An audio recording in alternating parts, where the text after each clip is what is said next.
Bharat America अंतरिम व्यापार समझौते के विरोध में संयुक्त किसान मोर्चा ने 12 फरवरी 2026 को देशव्यापी भारत बंद का ऐलान किया है।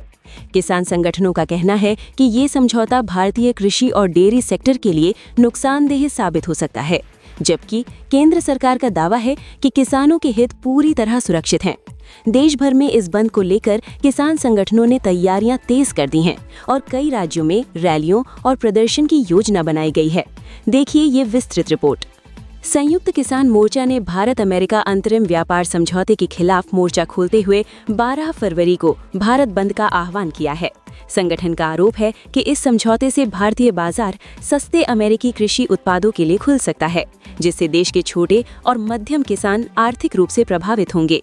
एसकेएम के संयोजक हन्नान मोल्ला ने इसे किसानों के साथ विश्वासघात बताते हुए कहा कि सरकार ने अमेरिकी दबाव में आकर ये समझौता किया है।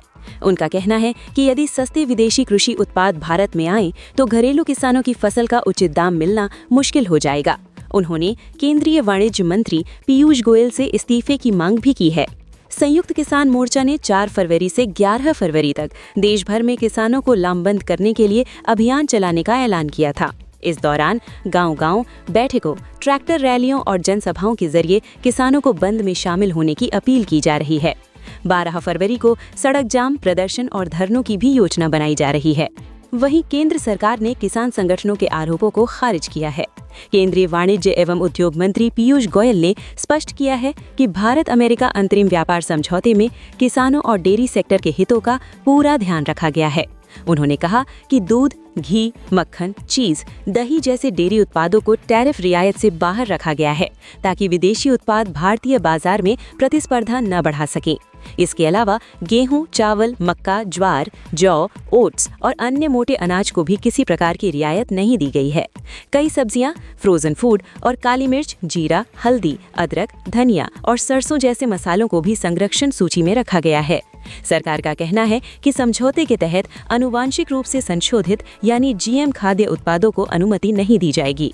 सरकार के अनुसार ये समझौता आत्मनिर्भर भारत को मजबूत करने और भारतीय कृषि उत्पादों को वैश्विक बाजार तक पहुंचाने में मदद करेगा।